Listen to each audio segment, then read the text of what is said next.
Hi hello welcome back to my channel. Purchase ಹೆಂಡತಿ ಭಾಗ 2. ನಿಮಗೆ ಉತ್ತರ ಸಿಕ್ಕಿದೆ ಅಂತ ಭಾವಿಸ್ತೀನಿ. ನಾನು ನನ್ನ ಪತ್ನಿ ಜೊತೆ ಖಾಸಗಿ ಸಮಯ ಕಳೆಯಲು ಇಷ್ಟಪಡ್ತೀನಿ. Please excuses. ಮಾತನಾಡುವಾಗ ಆತ ಗೌರಿಯ ಹೆಗಲ ಮೇಲೆ ಕೈ ಹಾಕಿ ಅವಳನ್ನು ಅಪ್ಪಿಕೊಂಡಿದ್ದನು. ಆದಿತ್ಯನ ತುಟಿಯಲ್ಲಿ ನಗು ಇತ್ತು ಮತ್ತು ಮಾತುಗಳಲ್ಲಿ ಗತ್ತು ಇತ್ತು. ಅಲ್ಲಿಂದ ಇಬ್ಬರು ಹೊರಟರು. ನಾನು ನನ್ನ ಅಮ್ಮನ ಹತ್ರ ಹೋಗಬೇಕು. ಆದಿತ್ಯ ರೈ ತನ್ನ ಹೊಸದಾಗಿ ವಿವಾಹದ ಹೆಂಡತಿಯನ್ನು ಕರ್ಕೊಂಡು ಕಾರ್ನಲ್ಲಿ ಕುಳಿತಿದ್ದ. ಮಾಧ್ಯಮದ ಕ್ಯಾಮರಾಗಳು ಇನ್ನೂ ಕೂಡ ಅವರ ತಲೆ ಗುರಿ ಇಟ್ಟಿದ್ವು. ಅಂತಹ ಪರಿಸ್ಥಿತಿಯಲ್ಲಿ ಗೌರಿ ಮಾತನಾಡಿದ್ಲು.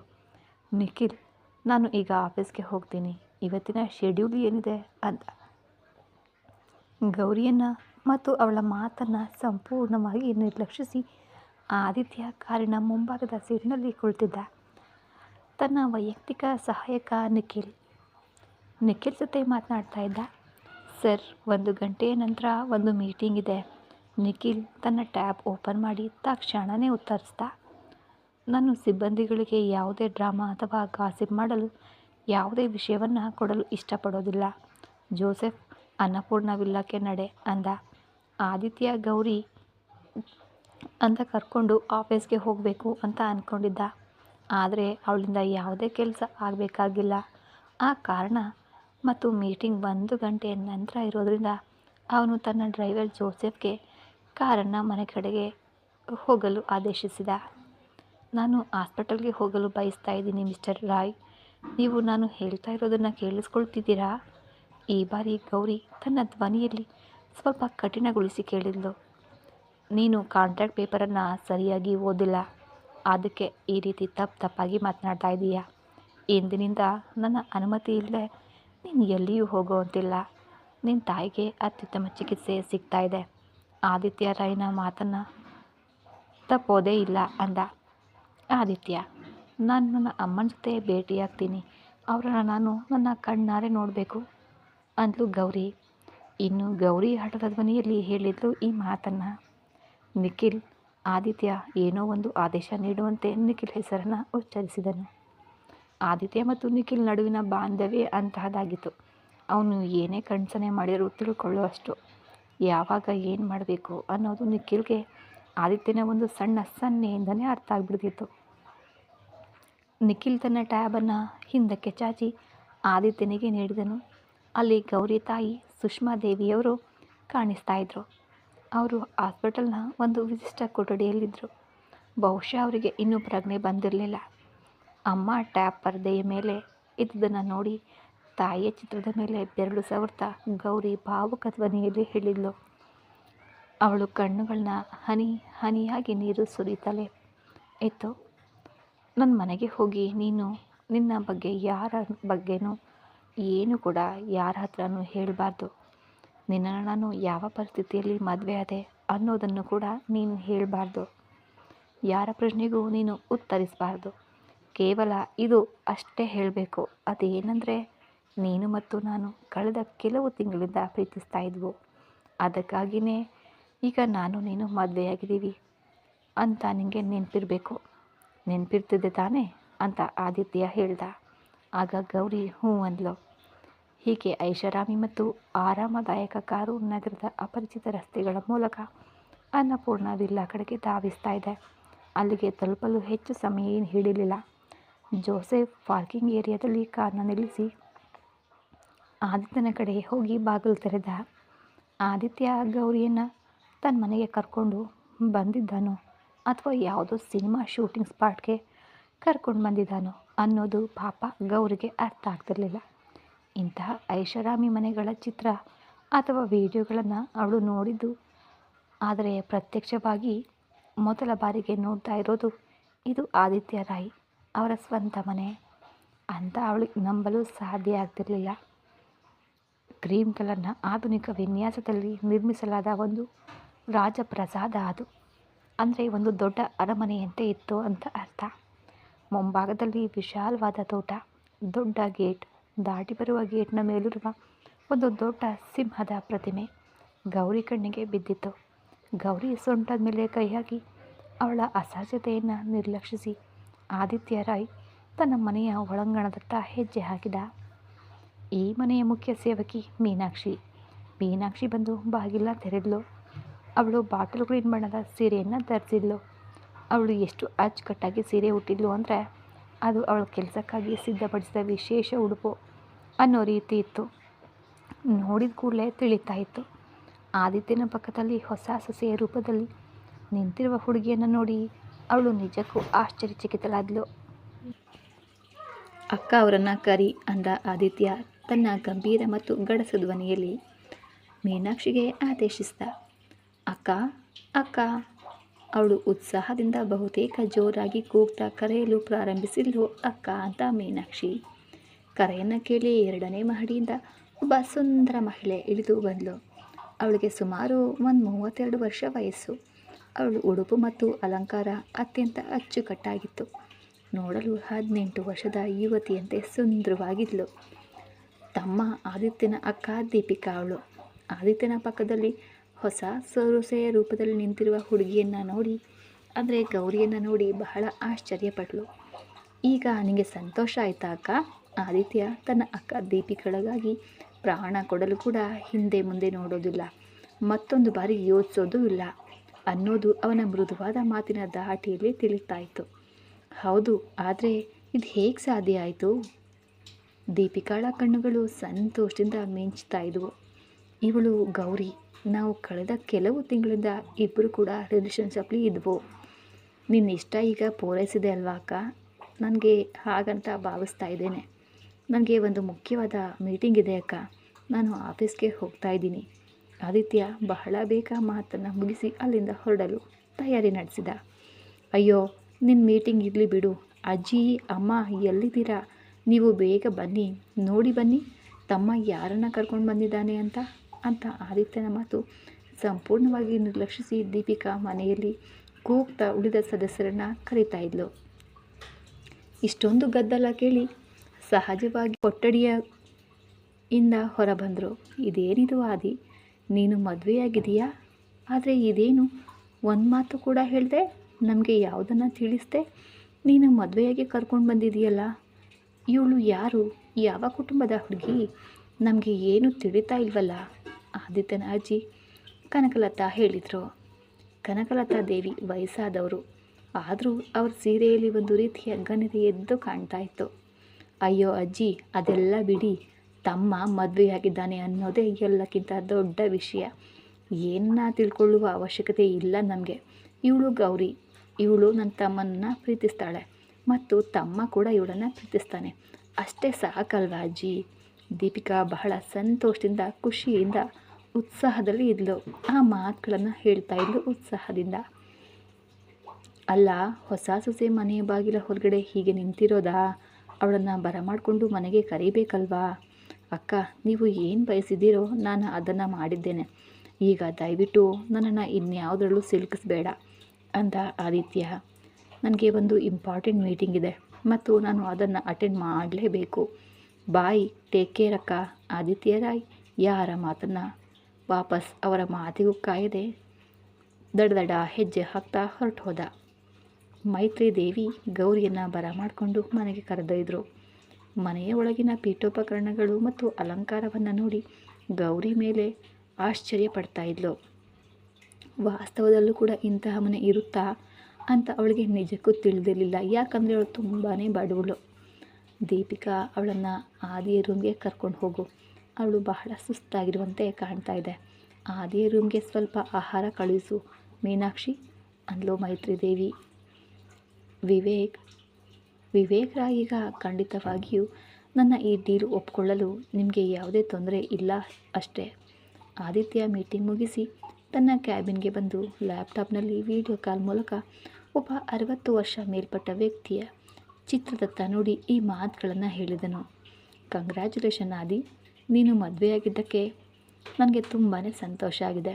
ನಾನು ಸಹಿ ಮಾಡ್ತೀನಿ, ನೀನು ಚಿಂತಿಸಬೇಡ.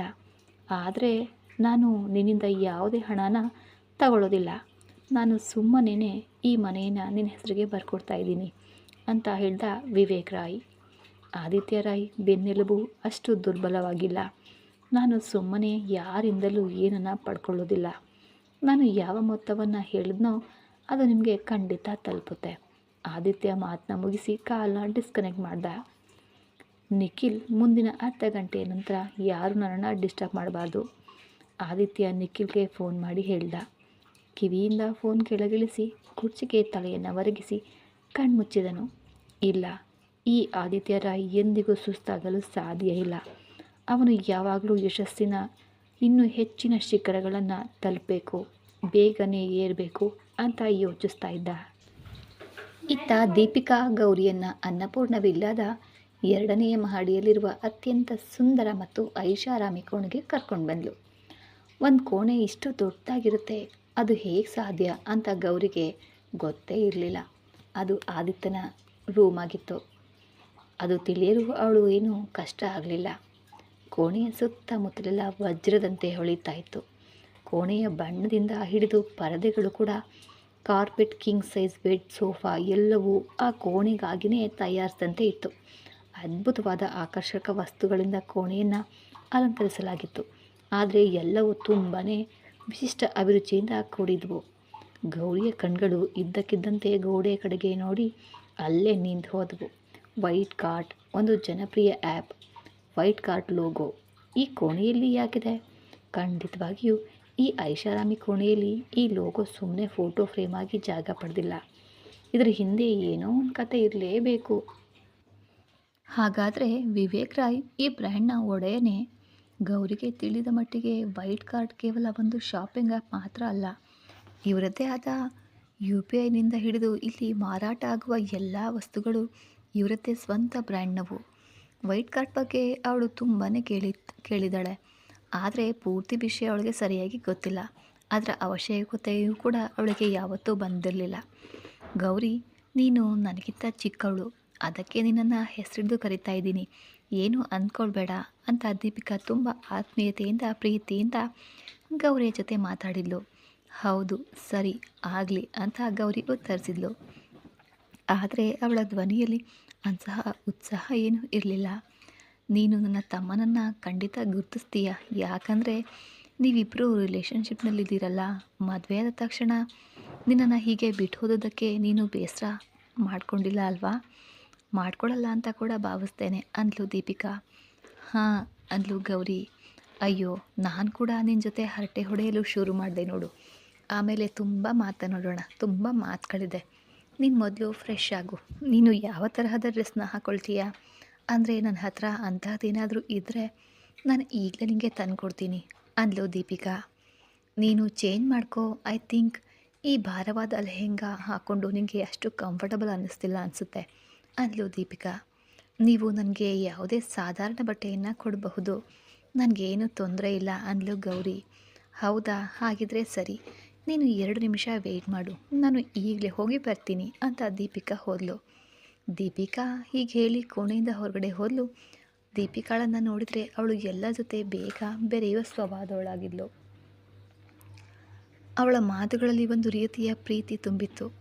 ಅವಳು ಆದಿತ್ಯನ ಅಕ್ಕ ಆಗಿದ್ರೂ ಅವಳ ತಮ್ಮ ಯಾಕಿಷ್ಟು ಅಹಂಕಾರಿ ಅಂತ ಗೌರಿಗೆ ಅರ್ಥ ಆಗಿರಲಿಲ್ಲ. ದೀಪಿಕಾ ಸ್ವಲ್ಪ ಸಮಯದಲ್ಲೇ ವಾಪಸ್ ಬಂದಳು. ಆದರೆ ಈ ಬಾರಿ ಅವಳು ಒಬ್ಬಳೇ ಬರಲಿಲ್ಲ. ಅವಳ ಜೊತೆ ಒಬ್ಬ ಕೆಲಸಗಾರ ಕೂಡ ಬಂದಿದ್ದ. ಅವನು ಕೆಲವು ತರಹದ ಬಟ್ಟೆಗಳನ್ನು ತಂದಿದ್ದನು. ದೀಪಿಕಾ ಹೇಳಿದಂತೆ ಎಲ್ಲ ಬಟ್ಟೆಗಳನ್ನು ಹಾಸಿಗೆ ಮೇಲೆ ಅಕ್ಕಪಕ್ಕದಲ್ಲಿ ಇಟ್ಟ. ಅಲ್ಲಿ ಮನೆಯಲ್ಲಿ ಹಾಕಿಕೊಳ್ಳಲು ಯೋಗ್ಯವಾದ ಸೀರೆ ಮತ್ತು ಚೂಡಿದಾರ್, ಗೌನ್, ಟಾಪ್, ಸ್ಕರ್ಟ್ಸ್ ಮತ್ತು ಪ್ಲಾಜೋ ಪ್ಯಾಂಟ್ಗಳು ಇದ್ವು. ನಿನಗೆ ಯಾವ ತರಹದ ಬಟ್ಟೆ ಇಷ್ಟ ಅಂತ ನನಗೆ ಗೊತ್ತಿಲ್ಲ ಅಲ್ವಾ, ಅದಕ್ಕೆ ಎಲ್ಲದರಲ್ಲೂ ಒಂದೊಂದು ತೊಗೊಂಡು ಬಂದೆ. ನಿನಗೆ ಯಾವುದು ಬೇಕೋ ನೋಡು, ನಿನಗೆ ಬೇಕಿದ್ರೆ ಇನ್ನೂ ಆಪ್ಷನ್ಸ್ ಇದೆ ಅಂದ್ಲು ದೀಪಿಕಾ. ನಾನು ಈ ಚೂಡಿದಾರ್ ತಗೊಳ್ಳ ಅಂದ್ಲು ಗೌರಿ. ಗೌರಿ ನೋಡಿದ ಮಟ್ಟಿಗೆ ಅತಿ ಹೆಚ್ಚು ಬೆಲೆ ಬಾಳುವ ಬಟ್ಟೆಗಳು ಇಂದು ಅವಳ ಮುಂದೆ ಇದ್ವು. ಜೀವನದಲ್ಲೇ ಇಷ್ಟು ಬೆಲೆ ಬಾಳುವ ಚೂಡಿದಾರವನ್ನು ಅವಳು ಎಂದೂ ಕೂಡ ಹಾಕ್ಕೊಂಡಿರಲಿಲ್ಲ, ಏನು ಮುಟ್ಟಿರಲಿಲ್ಲ ಕೂಡ. ಹೌದು, ಖಂಡಿತ ತಗೋ ಅಂದ್ಲು ದೀಪಿಕಾ. ಕೂಡಲೇ ಕೆಲಸಗಾರ ಉಳಿದ ಬಟ್ಟೆಗಳನ್ನು ತಗೊಂಡು ವಾಪಸ್ ಹೋದ.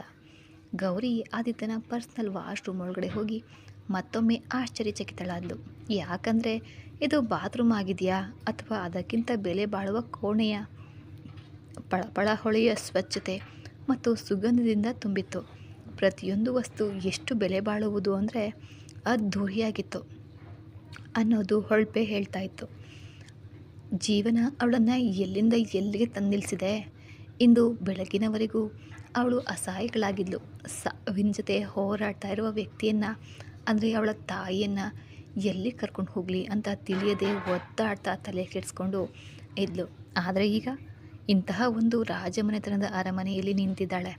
ಇದು ಅವಳ ಕಲ್ಪನೆಗೂ ಮೀರಿದ್ದ ಜೀವನ ಆಗಿತ್ತು. ಮೈ ಮೇಲಿದ್ದ ಬೆಲೆ ಬಾಳುವ ಒಡವೆಗಳನ್ನು ಗೌರಿ ಕಳಿಸಿಟ್ಲು. ನಂತರ ಬೆಲೆ ಬಾಳುವ ಲೆಹೆಂಗವನ್ನು ತುಂಬ ಜಾಗರೂಕತೆಯಿಂದ ಬಿಚ್ಚಿಟ್ಲು. ಆದರೆ ತಮಾಷೆಯಾದರೂ ಸತ್ಯ ಏನಂದರೆ, ಅವಳ ಮೈ ಮೇಲೆ ಬೆಲೆ ಬಾಳುವ ಒಡವೆ ಮತ್ತು ಲೆಹೆಂಗ ಇದ್ದರೂ ಕೂಡ ಅವಳ ದೇಹದ ಮೇಲಿದ್ದ ಒಳಗಿನ ಬಟ್ಟೆಗಳು ಬಣ್ಣ ಕಳ್ಕೊಂಡು ಹರಿದು ಹಳೆಯ ಬಟ್ಟೆಗಳಾಗಿದ್ವು. ಇದು ಗೌರಿಯ ದೌರ್ಬಲ್ಯ ಮತ್ತು ಬಡತನದ ಏಕೈಕ ಸಂಕೇತದಂತೆ ಆ ಕ್ಷಣದಲ್ಲಿ ಅವಳಿಗೆ ಅನಿಸಿತ್ತು. ಜೀವನದಲ್ಲಿ ಮೊದಲ ಬಾರಿಗೆ ಇಂದು ಅವಳು ಎಷ್ಟೋ ಕೆಲಸಗಳನ್ನು ಮಾಡಬೇಕಾಗಿ ಬಂದಿದೆ. ಬೆಲೆ ಬಾಳುವ ಶವರ್ ಜೆಲ್ ಬಳಸಿ ಸ್ನಾನ ಮಾಡಿದ್ಲು.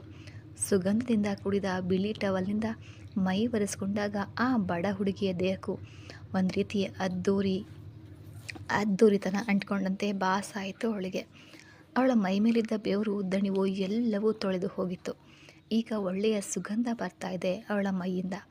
ಒರಟಾಗಿದ್ದ ಚರ್ಮ ಈಗ ಮೃದುವಾಗಿ ಕಾಣ್ತಾ ಇದೆ.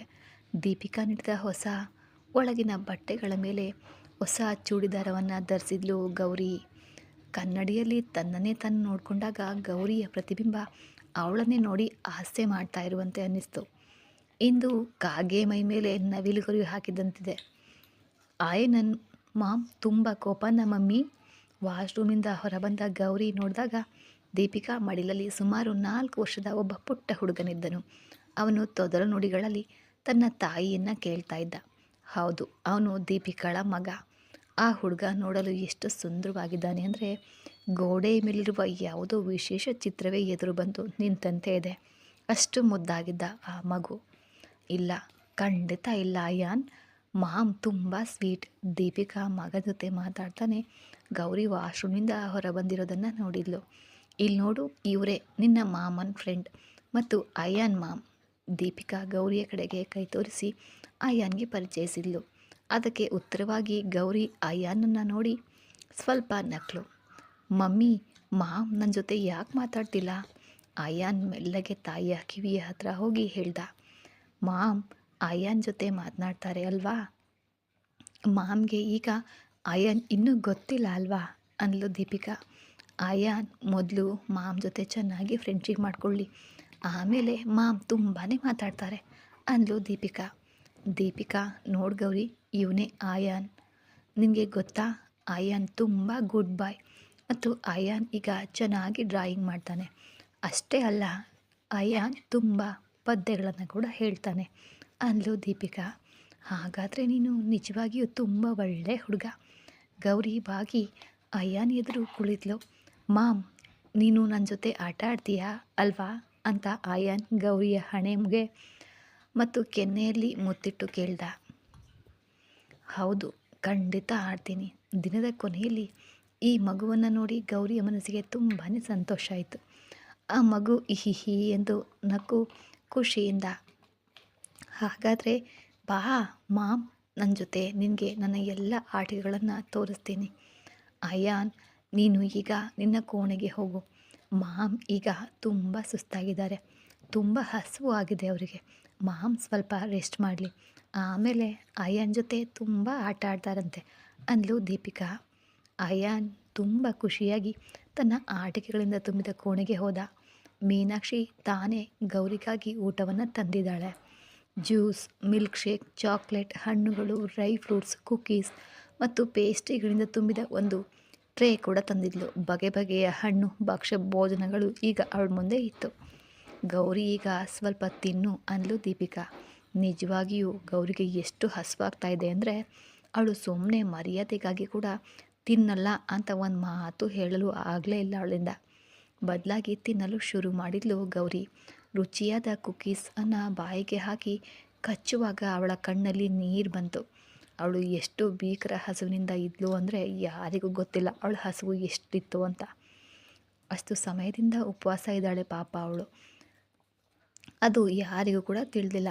ಅತಿಯಾದ ಕಷ್ಟದಿಂದ ಕಣ್ಣೀರು ಸುರಿಯೋದನ್ನು ಅವಳು ನಿಯಂತ್ರಿಸ್ಕೊಂಡು, ನೀನು ಸ್ವಲ್ಪ ರೆಸ್ಟ್ ಮಾಡು, ನಾನು ಸ್ವಲ್ಪ ಸಮಯದ ನಂತರ ಮತ್ತೆ ಬರ್ತೀನಿ ಅಂದ್ಲು ದೀಪಿಕಾ. ಗೌರಿ ತಿಂದು ಮುಗಿಸಿದ ನಂತರ ದೀಪಿಕಾ ಹೊರಗಡೆ ಹೋದಳು. ಒಂದು ಮನೆಯ ಗಾತ್ರದಷ್ಟಿರುವ ಈ ದೊಡ್ಡ ಕೋಣೆಯಲ್ಲಿ ಅವಳು ಸಂಪೂರ್ಣ ಒಂಟಿಯಾದಳು. ತಾಯಿಯ ಬಗ್ಗೆ ಇರುವ ಆತಂಕದಿಂದ ಅವಳ ಮೇಲೆ ಭಾರ ಅನಿಸಿತ್ತು ಅವಳ ತಲೆ. ಕಣ್ಣೀರು ಹಾಕೋದು ಬಿಟ್ಟು ಈ ಕ್ಷಣದಲ್ಲಿ ಅವಳಿಗೆ ಬೇರೆ ಯಾವುದೇ ದಾರಿ ತೋಚುತ್ತಿರಲಿಲ್ಲ. ಬೆಲೆ ಬಾಳುವ ಮೃದುವಾದ ಮತ್ತು ಆರಾಮದಾಯಕಾದ ಹಾಸಿಗೆ ಮೇಲೆ ಮಲಗಿದ್ಲು ಅವಳು. ಯಾವಾಗ ಅವಳು ಅಳ್ತಾ ನಿದ್ರೆಗೆ ಜಾರಿದ್ಲೋ ಅವಳಿಗೆ ಗೊತ್ತಿಲ್ಲ. ಆ ದಣುವಿನಿಂದ ಆ ಹುಡುಗಿ ನಿದ್ದೆಗೆ ಶರಣಾಗಿ ಹೋಗಿದ್ಲು. ಈ ಕತೆ ಮುಂದುವರಿಯುವುದು. ಮತ್ತೆ ಈ ಕತೆ ನಿಮಗೆ ಇಷ್ಟ ಆಗ್ತಾಯಿದ್ರೆ ಲೈಕ್ ಮಾಡೋದನ್ನು ಮರಿಬೇಡಿ, ಶೇರ್ ಮಾಡಿ, ಸಬ್ಸ್ಕ್ರೈಬ್ ಮಾಡಿ. ಧನ್ಯವಾದಗಳು. ಮತ್ತೆ ಸಿಗೋಣ ಮುಂದಿನ ಎಪಿಸೋಡಲ್ಲಿ.